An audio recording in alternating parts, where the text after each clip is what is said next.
CMA TV vous présente la chronique culturelle. Eh bien, comme à tous les mercredis, chronique culturelle, parce qu'il s'en passe des choses chez nous.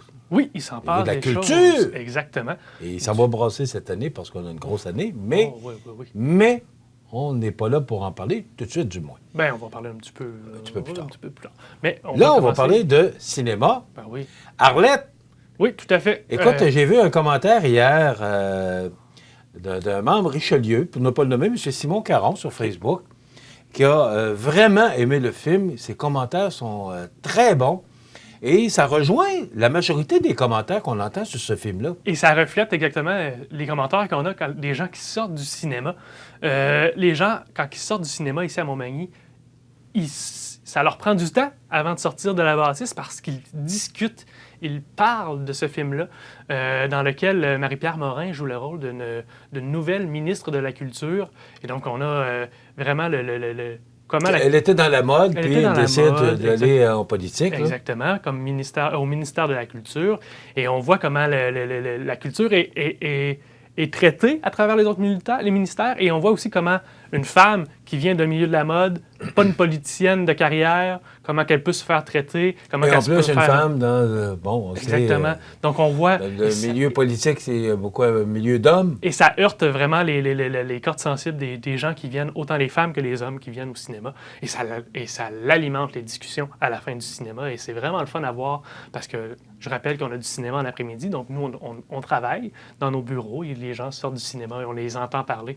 Et ça réagit fort. Donc, on avait le film Arlette, ce film québécois réalisé par Marie-Lou Wolfe qui va gagner son pari, tu sais. Ah, ben je pense que oui. Hein? Parce qu'une femme audacieuse, Marie-Lou. Exactement. Une femme d'affaires, une femme qui sait, qui ne prend pas les choses à la... parce que c'était risqué un peu, là. Et exactement. Elle aura gagné son pari. Tout à fait. Donc, le film est à l'affiche depuis dimanche dernier, parce que je rappelle qu'il n'y avait pas de film vendredi et samedi. On en reparlera tout de suite après. Mais donc, il reste 4 représentations. Mercredi le 24 et jeudi le 25 août, 13h30 et 19h30. Donc, jusqu'à jeudi, demain, si vous regardez en direct, là, jusqu'à demain, jeudi. On passe la bande-annonce pour voir Arlette? On peut regarder.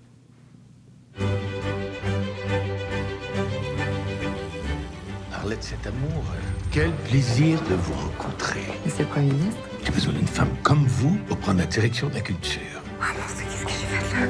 Styliste, chroniqueuse, directrice d'un magazine de mode et maintenant ministre. Ben oui, parce que la vie sans imprévu. 3 ministres en 2 ans, un TDAH, un loser, puis là, ben, une vedette de mode. Ça me jette à terre. Ça manque un peu d'éclat. Ça manque de budget. La culture est en cale sèche. Pourquoi j'ai eu l'impression d'aller me crisser dans une fosse au lion? Parce qu'une lionne, ça se contente pas de rougir. Ça te tue. Go, ma chérie. You're the queen. Et là, c'est la cerise sur le solide. Qu'est-ce qui a poussé le premier ministre à nommer une starlette à la culture? Qu'est-ce que vous apporterez de nouveau à la culture? Les 100 millions que le ministre des Finances a promis aux artistes lors des dernières élections. Câlisse. Le ministre des Finances, il a décidé de vous donner une leçon. C'est un désastre. Beware of my husband, Arlette. Tu m'énerves! He's a pitbull. Notre caucus, il se divise en 2. Ça fait vraiment pas sérieux. Celui de Giroir, puis de l'autre bord, celui du premier ministre. La politique est un jeu dangereux. Êtes-vous prête à mettre votre tête sur le bio? Le 21e siècle sera dirigé par des femmes. Tu m'annonces que tu veux commencer ta purge sur mon régime? T'es dans marde, ma belle. Votre règne est terminé. Avez-vous une petite idée de ce que c'est écrire un livre ou pire encore pas avoir une maudite scène pour vous en acheter un? Désolé, j'ai été vacciné contre les quêteux. C'est un requin. Son truc à elle pour te coincer, c'est les silences. Les hosties de longs silences. Alors surtout, tu les remplis pas. Tu souris. Fais sécher tes dents. Je veux dire, à un moment donné, il va falloir qu'elle se fonde au mur, elle. Il y a une chose que j'ai réglée dans ma vie, Laurent, c'est bien de jamais me fier aux ordres. Elle a du charme. Il te rend si jaloux. Je m'attendais à voir le ministre du Commerce. Quel plaisir de rencontrer sa collègue de la culture. T'es rien, puis tu seras jamais rien. Vous êtes pas la seule que le ministre des Finances fait suer. La politique, c'est comme une corrida. Si je descends dans l'arène, vous descendez avec moi. La culture est le plus grand capital du Québec. Rédivisez-la en poussière. Je pensais pas que c'était aussi tough que ça, la politique. De temps à autre, une jeune étoile apparaît dans le ciel du palais. Sera-t-elle géante ou filante? Les paris sont ouverts. Ben, nous autres, on aime ça, des femmes qui n'ont pas froid aux yeux. Et voilà.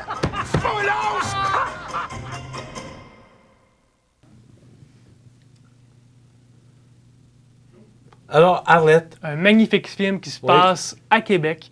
La majorité des scènes sont faites dans le Château Frontenac. On voit le Parlement, on voit les plus beaux sites de Québec. Donc, c'est la critique est bonne. Exactement. Les commentaires sont bons.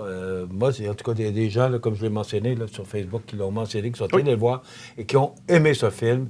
Et l'histoire aussi qui tourne autour de ce film. Il semble le faire unanimité. Donc, on est très heureux. Et c'est jusqu'à jeudi. À partir de vendredi, on a un film jeunesse qui prend l'affiche. On sait, l'école a recommencé dans ce temps-là, dans cette semaine-là, mais c'est une occasion pour une sortie de début d'année pour certaines classes d'école primaire de la région à venir voir un film jeunesse qui s'appelle Crypto, le super chien. Crypto, super chien, ça c'est le chien de Superman. Donc Superman, on le connaît, qui vole, qui est fort, mais son chien a tous les mêmes pouvoirs que lui. Il faut que le chien aille avec Superman. Exactement, hein? Le chien va avec son maître. Et puis Superman se fait enlever par des méchants. Et puis le chien tente d'aller à la rescousse de son maître. Par un concours de circonstances, il y a des animaux du quartier qui subissent, qui ont des super pouvoirs qui leur apparaissent à cause des méchants là, et tout ça. Donc, il va s'allier avec ces chiens-là qui ont de nouveaux pouvoirs, qui ne connaissent pas leur force, et il va aller chercher son maître Superman. Clark Kent, ça se passe vraiment à Metropolis, vraiment. Là. Si vous connaissez l'histoire de Superman, vous allez vous y retrouver, c'est certain. Et les enfants, en fin de semaine, le samedi, le dimanche, vendredi soir, s'ils ne l'ont pas vu à l'école, ça va être le moment pour eux. Donc, ça, c'est pour les enfants. Exactement. Et il y a aussi le train à grande vitesse avec Brad Pitt. Exactement. À partir de la semaine suivante, vendredi 2 septembre, c'est le retour à l'horaire normal du cinéma. Je le tiens. C'est-à-dire? Donc, on le voit ici à l'écran. Le vendredi, le mercredi et le jeudi, nous avons une représentation par jour seulement à 19h30, parce que pendant l'été, nous avions 2 représentations par jour, là, sauf le dimanche. Là. Mais donc, on revient à l'horaire normal. Donc, à partir du 2 septembre, Train à grande vitesse, un film mettant en vedette Brad Pitt. Donc voilà ce qui s'en vient au cinéma. Est-ce que, au box-office, est-ce qu'il a commencé? C'est quoi la réaction? Il est commencé, je n'ai pas vu, je n'ai pas été voir cette information-là, fait que je ne peux pas le dire. Je sais pas. Parce que souvent, on est porté, quand l'acteur est bon, oui. On est porté, hey, c'est Brad Pitt, on va y aller. Mais c'est pas toujours... Mais c'est pas... Mais parce qu'on voit des films sur super écran, puis là, on dit, oui, avec lui, ça doit être bon, mais c'est pas toujours le cas. Mais je crois qu'avec ce film-là, un film d'action qui se passe au Japon, en plus, donc je pense que tous les éléments sont là pour avoir un film d'action. Si vous aimez l'action, tous les éléments seront là pour avoir une bonne soirée. Alors, Train à grande vitesse qui débute le 2 septembre. Le 2 septembre. Voilà. En fin de semaine, on a vu beaucoup sur nos ondes. On a eu plusieurs promotions concernant ce comédien-là, que j'aime beaucoup d'ailleurs. Oui. Et l'entrevue que j'ai réalisée, un bonhomme que j'ai trouvé très généreux de lui-même, une belle entrevue. Exactement. Christian Bégin était là en fin de semaine. Exactement, il était en spectacle. Christian Bégin était en spectacle vendredi dernier et samedi, donc 2 soirs. Il était à Montmagny pendant ces 2 soirs. En rodage, En rodage, exactement. C'est la première fois qu'il présentait ce spectacle-là dans une vraie salle. Il avait fait du petit rodage dans des bars, dans un circuit de bars que les humoristes utilisent beaucoup. Et là, c'était la première fois qu'il venait en salle. Il est resté 2 jours. Ceux qui ont vu le spectacle le vendredi n'ont pas vu le même spectacle des gens qui l'ont vu le samedi, parce que vraiment, quand on parle de rodage, il a travaillé son texte entre les 2 jours.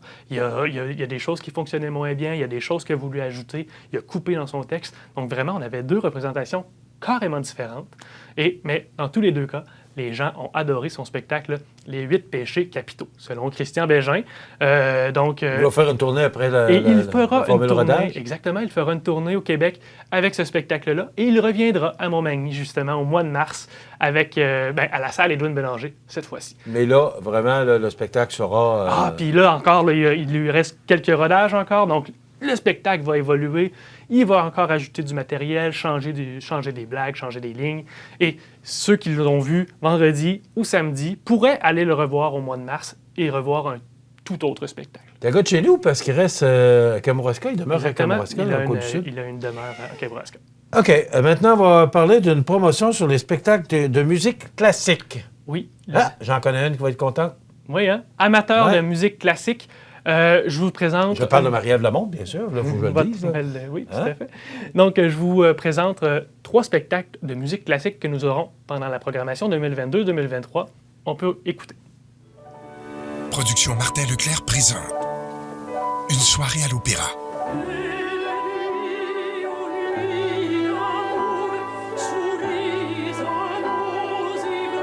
Avec Gino Chilico. Figaro, Figaro, Figaro, Figaro, Figaro, Figaro, Figaro, Figaro, Figaro, Figaro, hey! Nathalie Choquette.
Alors, une promotion? Oui, une promotion. On verra une image pendant qu'on parlera. Donc, vraiment, ces 3 spectacles-là, on a une promotion qui se lancera tout bientôt. Il reste quelques petits trucs à fignoler pour que ça soit officiel. Mais on a, si les gens achètent Soirée à l'Opéra, donc le spectacle qui aura lieu le 18 septembre, ben, vous pourrez avoir un rabais sur un des 2 spectacles suivants, soit Ocelli, le spectacle de violoncelle, le concert de violoncelle, ou Dominique Côté. Donc, si vous achetez Soirée à l'Opéra et un des 2 autres spectacles, vous aurez 3 $ de rabais par billet. Et puis, si vous achetez les 3 spectacles, bien, vous aurez 8 $ de rabais par billet. Donc, 3 $ sur Ocelli et 5 $ de rabais sur Dominique Côté. Donc, si vous achetez les 3 spectacles ensemble. Donc, on est très... il nous reste quelques petites choses à fignoler pour cette promotion-là. Et quand ça sera en vigueur, bien, vous le saurez sur notre page Facebook, dans notre infolettre. Et donc, on va vous... mais là, en ce moment, vous, à la télévision, vous la savez maintenant en primeur. C'est une promotion qui sera bientôt en vigueur. Et c'est de voir la qualité aussi de ces musiciens. Puis Nathalie Choquette, bien, on en a parlé la semaine dernière, là, la réputation n'est plus à faire. Là. Tout à fait. Et Nathalie Choquette, Gino Chilico, bref, des grandes voix. Et Dominique Côté, qui est un chanteur baryton de la région, qui viendra faire une carte blanche. Donc, 3 concerts différents, une promotion pour ça. Et voilà. Dans une semaine, le mois d'août va être terminé. Oui. Et quand le mois d'août se termine, on parle de septembre, bien là, on embarque dans... la programmation ça devrait officielle. être le 1er janvier, la nouvelle année, mais non. Non, pour nous, c'est la programmation même 2022. Pour nous autres, la nouvelle 2023 programmation qui commence le 6 septembre. Et ça commence en force le 7 septembre avec Simon Leblanc. On peut le regarder rapidement. Juste pour se remémorer, c'est qui Simon Leblanc? Je pense que les gens le savent.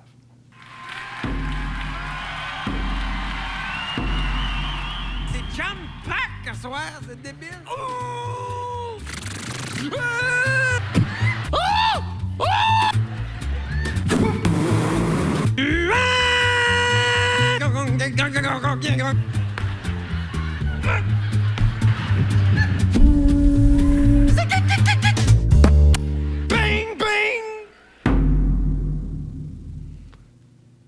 Je vous montre Simon Leblanc parce que il vient le 7 septembre, il viendra plus tard le 7 octobre. Les 2 spectacles étaient complets, mais on a réussi à libérer des billets pour les 2 représentations. Vous avez rajouté des chaises? Exactement, dans la salle Édouine Bélanger pour le 7 septembre, le 7 octobre.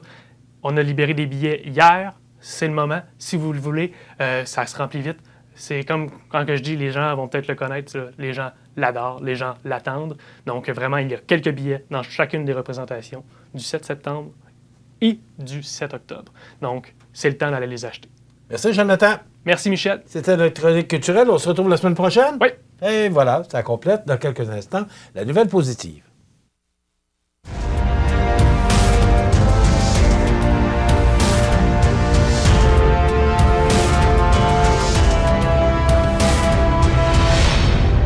CMA TV vous présente la chronique culturelle.